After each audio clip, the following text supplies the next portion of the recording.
IAS institute నిర్వహిస్తున్న all India scholarship exam pass అవ్వండి. 2 years ఫీజులో 50% మాత్రమే పే చేయండి. బీఆర్ఎస్ పార్టీ నుంచి గెలిచి కాంగ్రెస్ పార్టీలో చేరిన పలువురు ఎమ్మెల్యేల అనర్హత పిటిషన్ పై తెలంగాణ హైకోర్టు సీజే ధర్మాసనం తీర్పును వెల్లడించింది. స్పీకర్ తుది నిర్ణయం తీసుకోవాలని హైకోర్టు డివిజన్ బెంచ్ పేర్కొంది. అంతకుముందు సింగిల్ బెంచ్ తీర్పును కొట్టివేసింది. స్పీకర్ నిర్ణయం తీసుకోవడంలో ఎలాంటి కాలపరిమితి లేదని హైకోర్టు సీజే ధర్మాసనం తీర్పులో పేర్కొంది. అయితే తగిన సమయంలో నిర్ణయం తీసుకోవాలని, అది కూడా 10వ షెడ్యూల్ ప్రకారం అనర్హత పిటిషన్లపై నిర్ణయం తీసుకోవాలని సూచించింది.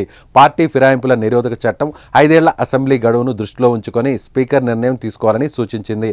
తాజాగా తీర్పుతో పాటు పార్టీ మారిన ఎమ్మెల్యేలకు ఊరట లభించినట్లు చెప్పవచ్చు.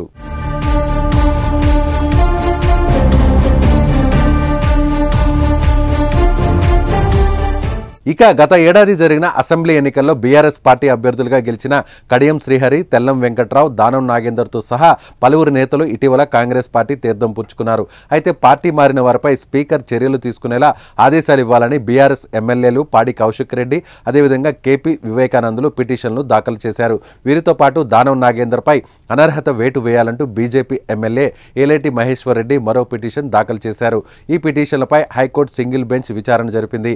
అనర్హత పిటిషన్లపై విచారణ షెడ్యూల్ను 4 వారాల్లోగా ఖరారు చేయాలని సెప్టెంబర్ 9న సింగిల్ జడ్జి తీర్పునిచ్చారు. ఆ ఉత్తర్వులను రద్దు చేయాలంటూ అసెంబ్లీ కార్యదర్శి హైకోర్టు డివిజన్ బెంచ్లో అప్పీల్ పిటిషన్ దాఖలు చేసిన విషయం తెలిసిందే. అయితే హైకోర్టు డివిజన్ బెంచ్ అసెంబ్లీ కార్యదర్శి అప్పీల్ పిటిషన్పై విచారణ జరిపింది. దీంతో high court chief justice Alok Aradhe bench తుది తీర్పునిచ్చింది. సింగిల్ బెంచ్ తీర్పును కొట్టివేసింది. స్పీకర్కు ఎలాంటి కాలపరిమితి లేదని, కానీ 10వ షెడ్యూల్ ప్రకారం అనర్హత పిటిషన్లపై నిర్ణయం తీసుకోవాలని హైకోర్టు డివిజన్ బెంచ్ ఆదేశించింది. తగిన సమయంలో నిర్ణయం తీసుకోవాలని స్పీకర్కు కోర్టు సూచించింది.